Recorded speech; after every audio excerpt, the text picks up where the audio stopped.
मैं शाहरुख आलम आप सभी का स्टूडेंट केयर चैनल पर स्वागत करता हूं। हम लोग मैथ में एवरेज पढ़ रहे हैं और ये जो आज का वीडियो होगा एवरेज में लास्ट वीडियो होगा, यानी आज हम लोग औसत को समाप्त कर देंगे।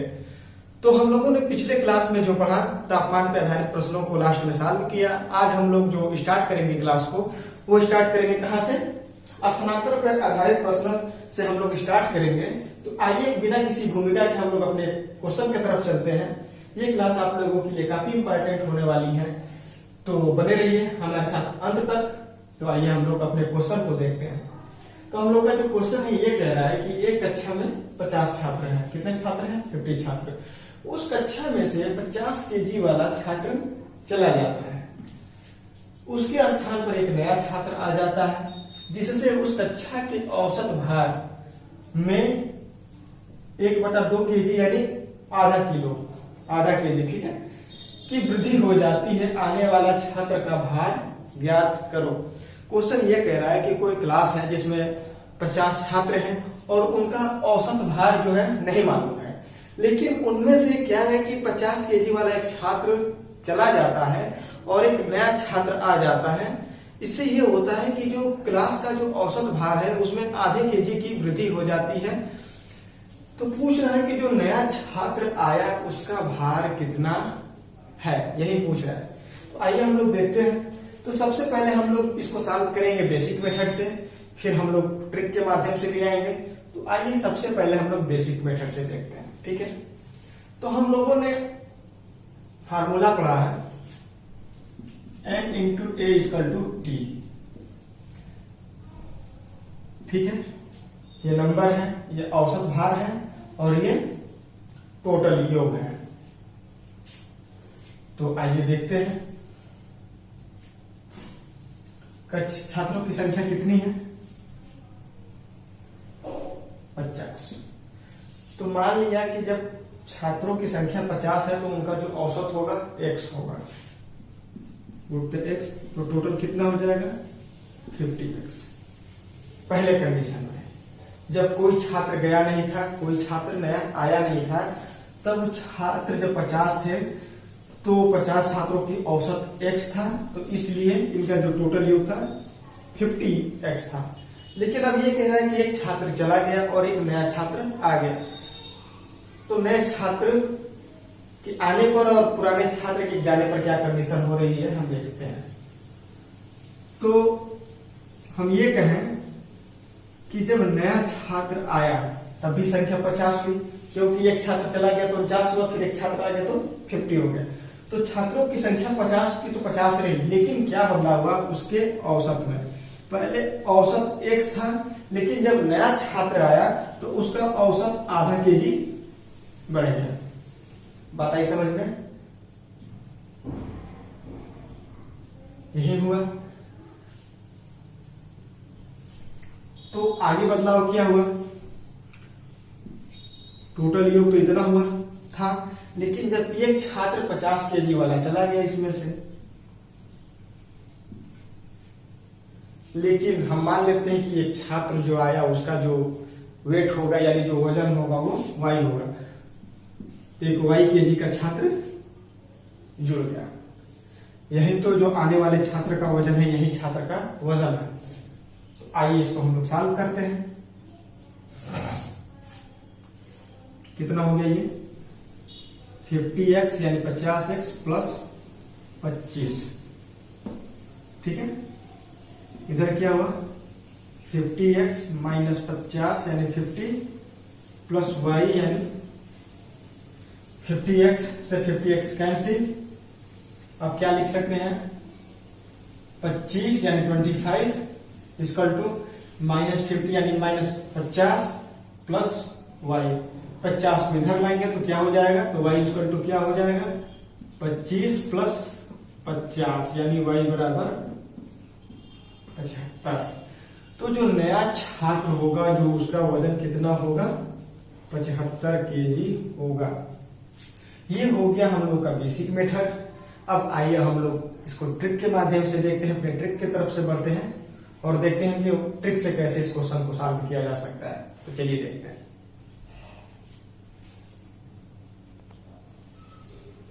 तो जब भी स्थानांतरण पे प्रश्न आते हैं तो उनके लिए एक सिंपल सा एक ट्रिक होता है, उसको अगर फॉलो करें तो काफी आसानी से क्वेश्चन लग जाते हैं। वो ट्रिक क्या है? होता है आने वाले का वजन बराबर जाने वाले का वजन प्लस माइनस। ठीक, आने वाले का वजन प्लस जाने वाले का वजन संख्या गुणते कमी या वृद्धि। ठीक है, ये होता है ट्रिक।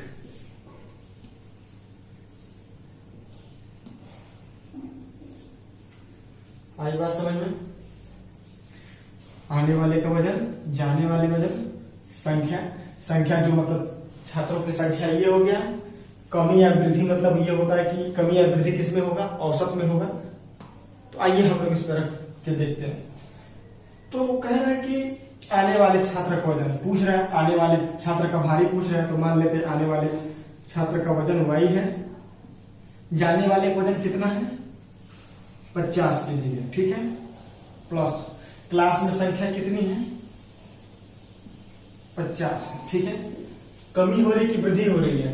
नया छात्र जब आ रहा है तो आधा kg की वृद्धि हो रही है। तो वृद्धि कितनी की हो रही है? 1/2 की। तो y बराबर कितना हो गया? 75 यानी 75 kg। तो जो नया छात्र आएगा उसका वजन कितना होगा? 75 kg। ये हम लोगों ने इसको ट्रिक से देख लिया। तो हम लोगों ने बेसिक मेथड से भी इसको सॉल्व किया, ट्रिक से भी सॉल्व किया। आइए इन्हीं क्वेश्चनों का मतलब स्थानांतरण आधारित प्रश्न और देखते हैं, जिससे आपके जो जितने भी डाउट होंगे वो क्लियर हो जाएंगे। चलिए बढ़ते हैं।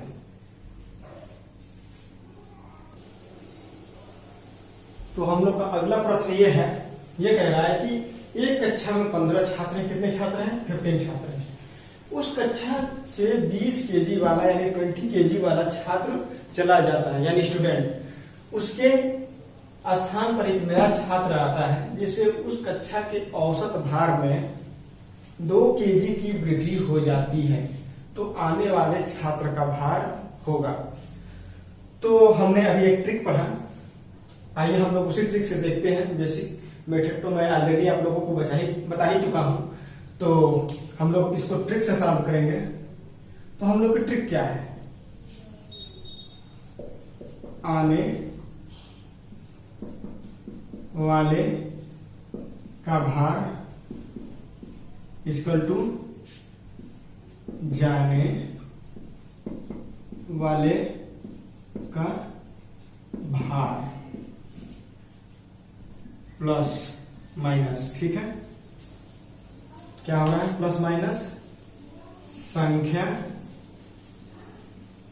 गुणते कमी या वृद्धि।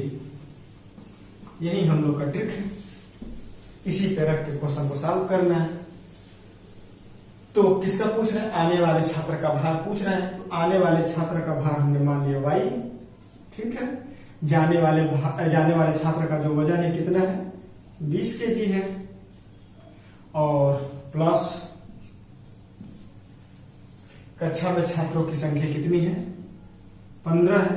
प्लस चूंकि इसलिए लगा रहे हैं क्योंकि वृद्धि हो रही है, और वृद्धि कितनी होती है? 2 kg की। तो y की वैल्यू कितनी आएगी? 50 kg। मात्र आपको बस ये फार्मूला अगर याद है तो ना आपको पेन उठाने की जरूरत है, ना कॉपी उठाने की जरूरत है। इतने बड़े क्वेश्चन को आप मात्र 10 सेकंड में यानी चुटकियों में सॉल्व कर जाएंगे। तो उम्मीद करता हूं ये क्वेश्चन आप लोग को समझ में आया होगा। आइए हम लोग अपने अगले क्वेश्चन की तरफ बढ़ते हैं। तो हम लोग का जो अगला क्वेश्चन है ये है कि एक कक्षा में 10 छात्र हैं। कितने छात्र हैं? 10 छात्र हैं। उस कक्षा में एक छात्र चला जाता है। उसके स्थान पर 25 केजी का एक नया छात्र आ जाता है, जिससे उस कक्षा के औसत भार में 3 केजी की कमी हो जाती है। जाने वाले छात्र का भार ज्ञात कीजिए। पहले के क्वेश्चन में क्या होता था कि आने वाले छात्रों के बारे में उसका भार पूछता था, लेकिन इसमें इस क्वेश्चन में जाने वाले छात्र का भार पूछ रहा है। तो आइए देखते हैं हम लोग इसको भी हम लोग अपने ही ट्रिक से सॉल्व करेंगे, बेसिक मेथड से नहीं देखेंगे। तो क्या होता है, आने वाले का भार इक्वल टू क्या है, जाने वाले का भार प्लस माइनस संख्या गुणित कमी या वृद्धि। एक एक वैल्यू को पुट करते हैं इसमें। तो क्या दे रहा है, आने, तो उसके स्थान पर 25 केजी का एक नया छात्र आ जाता है। तो आने वाले छात्र का वजन कितना है, 25 केजी। ठीक है, पूछ किसका रहा है, जाने वाले छात्र का वजन पूछ रहा है। तो मान लिया इसका y। अब देखिए क्या कह रहे हैं, संख्या कितनी है, 10। कमी हो रही है कि वृद्धि हो रही है, तो जाहिर सी बात है कमी हो रही है। तो सिंबल कौन सा लगेगा, माइनस का। जब कमी होगी तो माइनस का सिंबल लगेगा, जब वृद्धि होगी तो प्लस का लगेगा। तो क्या हो गया, 25 इक्वल टू 25 इक्वल टू कितना हो गया, y माइनस 30 यानी 30। तो y की वैल्यू कितनी हो जाएगी, 25 प्लस 30, क्योंकि ये 30 इधर आ जाएगा, इधर आएगा तो प्लस में आ जाएगा। तो y की वैल्यू कितनी हो जाएगी, 55 यानी 55। तो जो जाने वाला छात्र है उसका जो वजन कितना है, 55 केजी। तो उम्मीद करते हैं ये क्वेश्चन आप लोगों को समझ में आया होगा। तो आइए हम लोग अपने अब अगले क्वेश्चन की तरफ बढ़ते हैं। औसत में जो है चाल पर भी आधारित क्वेश्चन आते हैं। तो आइए देखते हैं कि चाल पर आधारित जो औसत में प्रश्न बनते हैं वो कैसे बनते हैं और इनको कैसे सॉल्व किया जाता है। तो आइए हम लोग अपने क्वेश्चन की तरफ बढ़ते हैं। कह रहा है कि एक व्यक्ति एक निश्चित दूरी 60 किमी प्रति घंटा यानी प्रति हावर की चाल से जाता है और गांव से जाता है, और 40 किमी प्रति घंटा की चाल से वापस आता है। तो उसकी औसत चाल ज्ञात करो। ठीक है, यानी कहने का मतलब यह है कि एक कोई निश्चित दूरी है, जाने में वो 60 किलोमीटर प्रति घंटा की रफ्तार से जाता है, लेकिन जब वो वहां से वापस रिटर्न अपने बेस स्थान पे आता है तो वो 40 किलोमीटर प्रति घंटे की रफ्तार से आता है।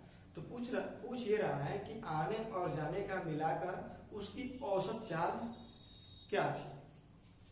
तो आप जानते हैं कि औसत बराबर होता है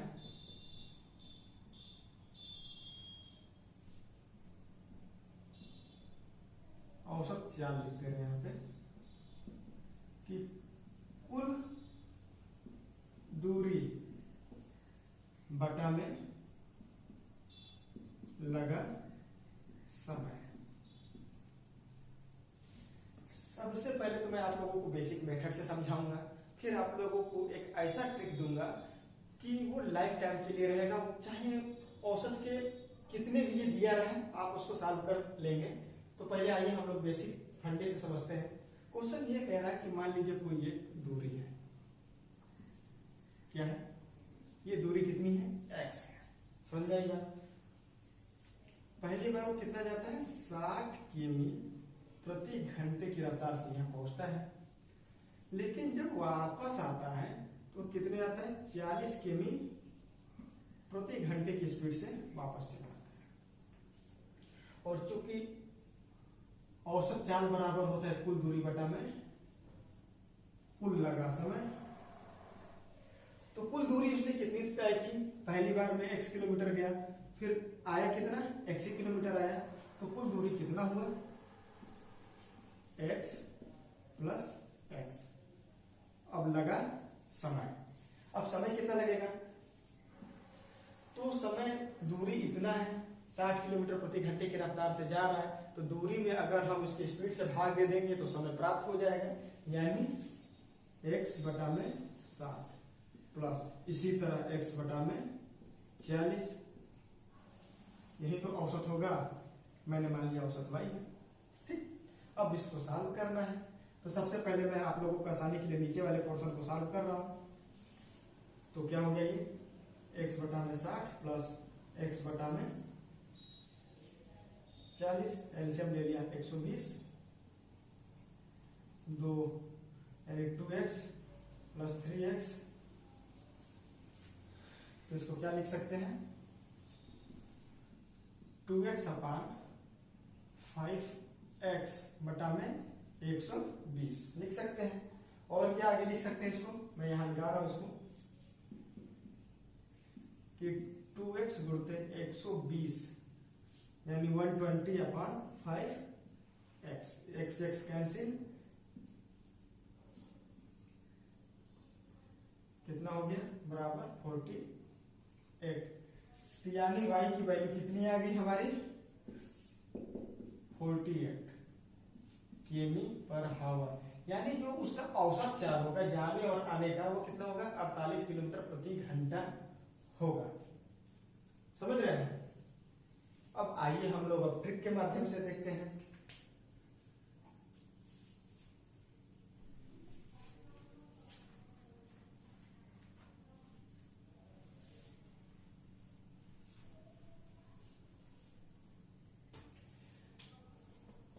पहली बार में वो कितना गया,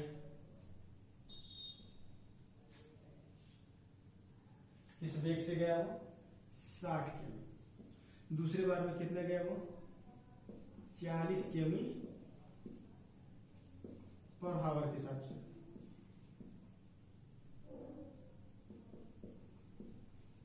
ठीक, तो क्या करेंगे, इन दोनों का एलसीएम ले लेंगे, यानी V1 V2, ये हो गया 60, ये हो गया 40, कितना लिया एलसीएम 120 ले लिया। तो कितना हो गया, कितने बार गया, 2 बार। ये कितने बार हो गया, 3 बार। ठीक है, तो जो हम लोग का ट्रिक बनता है, क्या बनता है, एलसीएम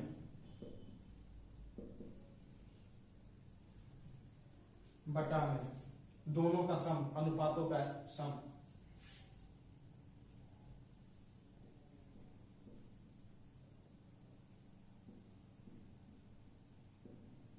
सम मतलब होता है जोड़, ठीक है, गुणते 2। बस यही औसत का फार्मूला है हम लोगों का, यहां हम औसत लिख दे रहे हैं।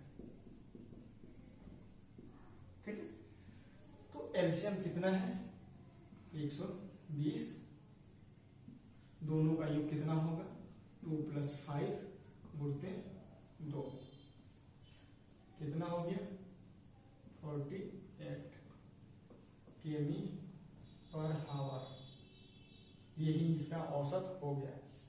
ठीक है, अगर ये जो शायद अब ये कहे कि कुछ देरी, अगर मैं बस थोड़ा सा आप लोगों को समझा रहा हूँ, हालांकि और आगे मैं क्वेश्चन कराऊंगा, अगर ये कहे कि कोई एक निश्चित दूरी है, कुछ स्थान पर वो 60 किलोमीटर के स्पीड से गया, फिर वो 40 किलोमीटर की दूरी पर गया, और कुछ जो बचा शेष था वो 20 किलोमीटर के हिसाब से गया, किलोमीटर प्रति घंटे की स्पीड से गया, तब उसका औसत चाल पूछे तो कुछ नहीं करना है, बस एलसीएम निकालना है, दोनों की जगह पे क्या करना है, तीनों का सम करना है, और चूंकि 3 है तो बस 3 करना है, 4 होगा तो 4 करेंगे, 5 होगा तो 5 करेंगे, यानी जितना पूछे पूछता रहे, हमको बस यही चेंज करना है, एलसीएम निकालना है, और जितने का एलसीएम है जो अलग अलग उनको बस अनुपात में निकालेंगे और उनका योग करके और उनकी संख्या से गुणा कर देंगे, हम लोगों का औसत आ जाएगा। इस चीज को समझने के लिए आइए हम लोग अगले क्वेश्चन को सॉल्व करते हैं।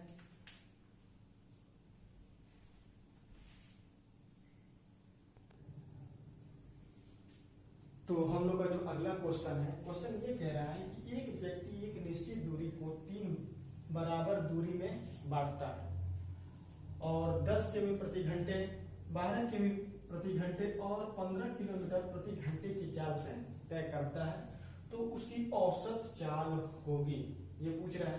पहले वाले क्वेश्चन में हम लोगों का 2 डिजिट था कि पहले जाता है 60 की स्पीड से गया और 40 की स्पीड से चला आया, यानी 2 डिजिट। तो उसके लिए मैंने एक फार्मूला छोड़ दिया था। एक 2 डिजिट के लिए भी एक कॉमन फार्मूला होता है। क्या होता है?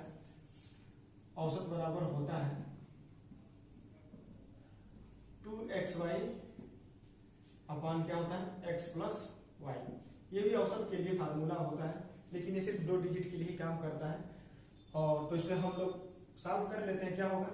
2 पहले क्वेश्चन में कितना था? 60 था और 40 क्या आया और क्या है 100, तभी आ गया 48। यानी 60 की स्पीड से गया, 40 की स्पीड से आया और दोनों का योग हो गया ये। तो खैर अब हम लोग तीसरे पे बढ़ रहे हैं।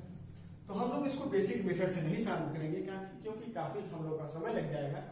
तो इसीलिए मैं आप लोगों को ट्रिक के माध्यम से आप लोग को बताऊंगा। और तो आइए हम लोग अपनी ट्रिक को देखते हैं। तो हम लोग का ट्रिक क्या है? एलसीएम बटा में तीनों का सम गुणते 3। यही हम लोग का औसत का फार्मूला है। 3 क्या है? 1 2 3 है, क्योंकि दूरी को 3 बराबर भागों में बांट रहा है इसलिए 3। तो तीनों का सम गुणते 3, ये औसत का फार्मूला है। तो हम लोग सीधे इसी पे रखेंगे। तो पहले देख लेते हैं V1। पहले क्वेश्चन समझते हैं। मान लीजिए कोई एक दूरी है, ठीक है। इसको क्या किया है कि 3 बराबर भाग में बांट दिया गया है। बराबर भाग क्या है? ये भी x है, ये भी x है और ये भी x है। तो इस दूरी को जो है वो क्या करता है? 10 किमी प्रति घंटे की स्पीड से चलता है। इस दूरी को चलता है कितना? 12 किमी प्रति घंटे की दूरी इस हिसाब से तय करता है। और इस दूरी को 15 किमी प्रति घंटे के हिसाब से तय कर रहा है। तो ये कह रहा है कि जो टोटल दूरी जब तय करेगा तो किस चाल, इनका औसत चाल क्या होगा, यही क्वेश्चन पूछ रहा है। तो क्वेश्चन भी समझ लिया, हम लोगों ने फार्मूला भी देख लिया, बस इसमें हमको वैल्यू को पुट करना है और सॉल्व कर देना है। तो आइए इसको हम लोग देखते हैं। तो ये हो गया V1 V2 और ये हो गया V3। V1 कितना है? 10 है। ये कितना है? 12 किमी प्रति घंटा। और ये कितना है? 15 है। इसका एलसीएम कितना होगा? हो जाएगा, अगर हम एलसीएम 60 ले लें सही रहेगा। तो कितना हो गया? ये 6। ये कितना हो गया? 4। और ये कितना होगा? ये हो गया 5 और ये हो गया 4, यानी 6 5 और 4। तो हम लोगों का तीनों का मिल जाएगा, सम यहां से निकाल सकते हैं। एलसीएम कितना हो गया? 60। इन तीनों का सम 6 5 11 4 15 गुणते 3, 15 4 60, यानी कितना हो गया? 12 किमी प्रति घंटा। यानी जो इसका जो औसत चाल होगा क्या होगा? 12 किलोमीटर प्रति घंटा होगा। तो उम्मीद करते हैं क्वेश्चन आपको समझ में आया होगा। आइए हम लोग अपने अगले क्वेश्चन की तरफ बढ़ते हैं। आइए हम लोग अपने अगले क्वेश्चन को देखते हैं। अगला क्वेश्चन ये कह रहा है कि एक कार वर्गाकार मैदान के चारों ओर 20 किलोमीटर प्रति घंटा, 30 किलोमीटर प्रति घंटा और 60 किलोमीटर प्रति घंटा, एक छूट गया क्या है, और 40 किमी प्रति घंटा की चाल से दूरी तय करती है, ठीक है। तो कार की औसत चाल होगी। तो आइए हम लोग देखते हैं। क्वेश्चन ये कह रहा है कि मान लीजिए कि कोई एक वर्गाकार जो है मैदान है। वर्गाकार का मतलब यही होता है कि इसकी चारों भुजाएं हो आपस में समान होती है। तो एक कार क्या करती है कि इस दूरी को जो है 20 किलोमीटर प्रति घंटे की दूरी से तय करती है। फिर इसको तय करती है किससे? 30 किलोमीटर प्रति घंटे से। फिर इसको तय करती है किसे? 60 किमी प्रति घंटे के हिसाब से।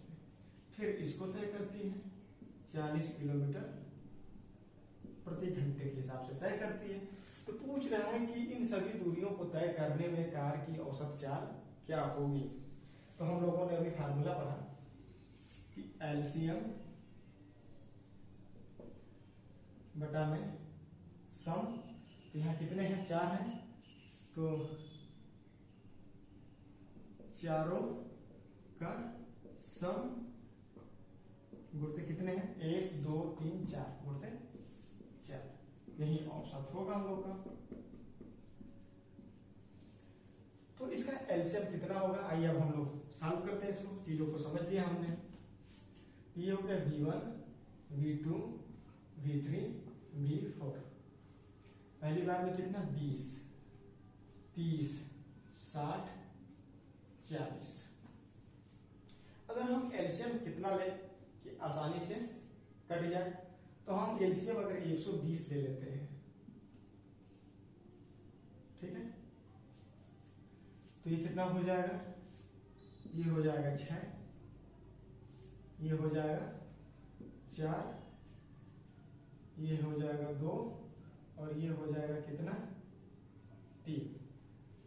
ठीक है, तो बस रखते हैं एलसीएम कितना है? 120 6 + 4 + 2 + 3 गुणते 4।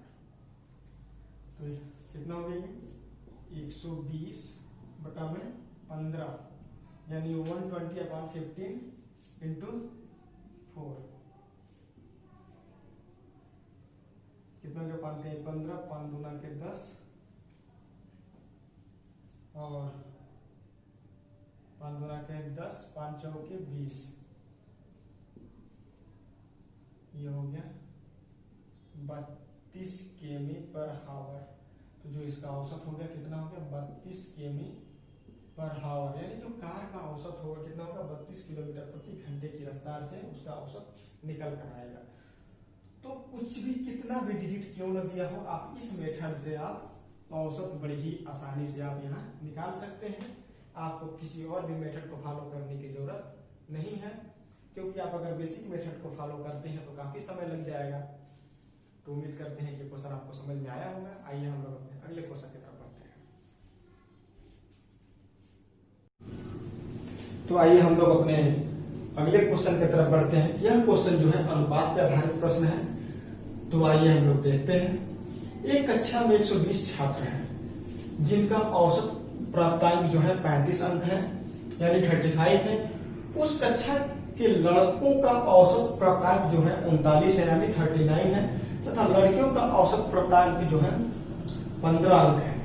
उस कक्षा में लड़के लड़कियों की अलग अलग संख्या याद कीजिए, यानी अलग अलग संख्या क्या होगी, यही क्वेश्चन पूछ रहा है। तो आइए इसको हम लोग देखते हैं। कितना है? छात्रों की संख्या कितना है, चाहे लड़का हो या लड़की, सभी का मिला के 120 है। ठीक है, अगर मान लिया कि लड़कों को मैं 20 से रिप्रेजेंट कर रहा हूं, इनकी संख्या x है, ठीक है, और लड़कियों की संख्या क्या होगी? तब जब लड़कों की संख्या x है तो लड़कियों की संख्या क्या हो जाएगी? 120 माइनस x हो जाएगी। इतना समझ में आया? अब क्वेश्चन ये कह रहा है कि लड़कों को जो औसत प्राप्तांक मिले हैं, कितना मिला है? 39 मिला है। तो टोटल प्राप्तांक बराबर होता है संख्या गुणित औसत। तो जो लड़कों का टोटल प्राप्तांक होगा कितना होगा? x गुणित 39 प्लस, भाई लड़कियों को उस हिसाब से मिला होगा। तो लड़कियों का टोटल प्राप्तांक कितना है? गुणित 15, क्योंकि औसत प्राप्तांक तो 15 ही अंक है ना। ठीक है, जब इन दोनों को हम जोड़ देंगे तो पूरे क्लास का प्राप्तांक हमको प्राप्त हो जाएगा। और क्लास का जो औसत प्राप्तांक कितना है? 35 है, और संख्या कितनी है? 120। उम्मीद करते हैं इतना आपको समझ में आया होगा। तो आइए हम लोग इसको सॉल्व करते हैं। ये हो गया कितना 39x यानी 39x प्लस ये कितना हो गया 120 गुणित 15 यानी 120 इंटू 15 माइनस 15 यानी 15x इक्वल टू क्या हो गया 120 गुणित 35 यानी 120 इंटू 35। मैं ऊपर बिठा रहा हूं, ठीक है। इसको घटाएंगे हम, इसमें से कितना बचेगा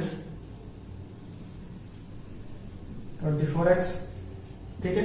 अब इसको मैं इधर लेके चला जा रहा हूं, इक्वल टू क्या हो गया 120 गुणित 35 माइनस 120 गुणित 15। कैलकुलेशन का एक मेथड है, यहीं पे गुणा कर लें या यहाँ पे भी गुणा कर लें, थोड़ा सा वैसे करेंगे तो कैलकुलेशन ज्यादा होगा, समय भी ज्यादा लग सकता है। तो इसीलिए मैंने कुछ चीजें देखा और यहाँ डायरेक्ट मैं लिख दिया। इसमें कुछ आपको कॉमन दिखाई दे रहा होगा, क्या कॉमन है 120 कॉमन है। 120 कॉमन ले लिया हमने, क्या लिख सकते हैं 35 माइनस 15 यानी 15 यानी 35 माइनस 15 हो गया। मैं अब इसको मिटा रहा हूं,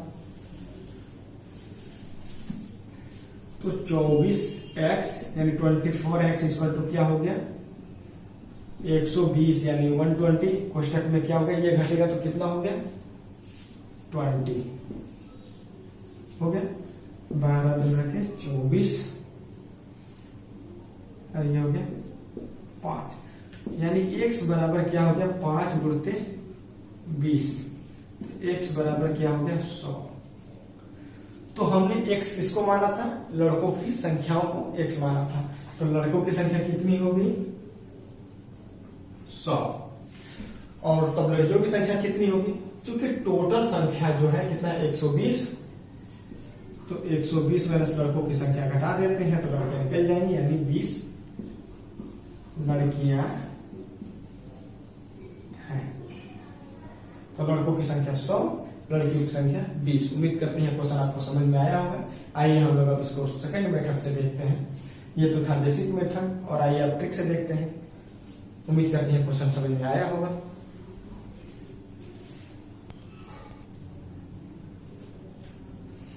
तो आइए हम लोग सेकंड मेथड से देखते हैं। ये क्या हो गया, यह है बॉय, ये क्या है गर्ल, ठीक है।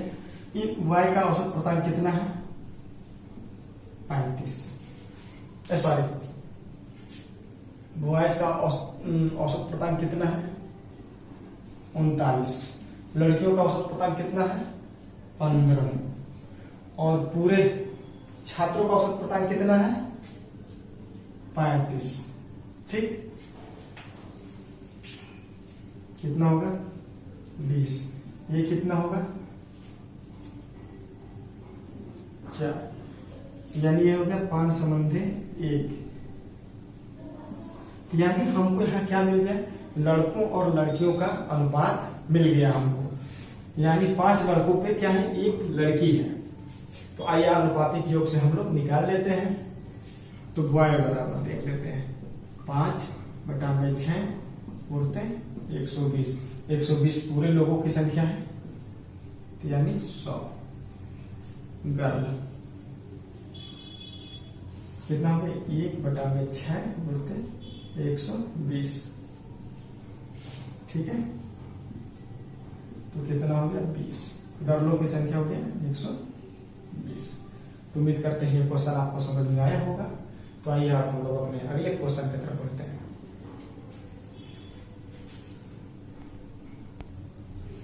तो हम लोग का अगला क्वेश्चन ये कह रहा है कि एक कक्षा में 600 छात्र हैं, कितना है 600 स्टूडेंट हैं, जिनका औसत प्राप्तांक जो है कितना है 50 है, यानी 50 अंक है। उस कक्षा के लड़कों का औसत जो प्राप्तांक है कितना है 60 है, और लड़कियों का औसत प्राप्तांक कितना है 45 है, यानी 45 है। तो क्वेश्चन ये कह रहा है कि उस कक्षा में लड़के तथा लड़कियों की संख्या होगी। तो आइए हम लोग अपने मेथड से देखते हैं। ये हो गया बॉय, ये हो गया गर्ल, ठीक है। तो लड़कों का औसत पतांग कितना है? 60 है। लड़कियों का कितना है? 45 है। और टोटल पतांग पूरे कक्षा का कितना है? तो 50 है। 10, 5, यानी क्या रेशियो आ गया हमको? लड़कों और लड़कियों का 1:2। समझ रहे हैं? तो आइए हम लोग देखते हैं। तो बॉय बराबर निकाल लेते हैं, 1/3 गुणते पूरे छात्रों की संख्या कितनी है? 600। तो बॉय बराबर कितना आ गया? 200। तो गर्ल बराबर कितना आ गया? 2/3 गुणते 600, कितना आ गया? 400। तो लड़कों की संख्या 200, लड़कियों की संख्या 400। तो अब हम लोग का जो औसत चैप्टर है यहीं पे समाप्त होता है। अब हम लोग अगले क्लास में जो है रेलवे के एनटीपीसी ग्रुप डी में जितने भी प्रीवियस ईयर में क्वेश्चन पूछे जा चुके हैं, हम लोग उन क्वेश्चनों को सॉल्व करेंगे, जिससे ये पता चल सके कि रेलवे किस टाइप के क्वेश्चन पूछता है। अगर औसत से पूछ रहा है तो उन क्वेश्चनों का लेवल क्या होता है, उनकी भाषा क्या होता है। तो अगर आप हमारे चैनल पर नए हैं तो प्लीज चैनल को सब्सक्राइब करिए और बेल आइकन को जरूर दबाइएगा कि जब भी हम कोई नए वीडियो को अपलोड करें आप लोगों के बीच तक तुरंत पहुंच सके। तो अगले क्लास तक हमको दीजिए इजाजत, मिलते हैं हम लोग अपने अगले क्लास में। तो धन्यवाद।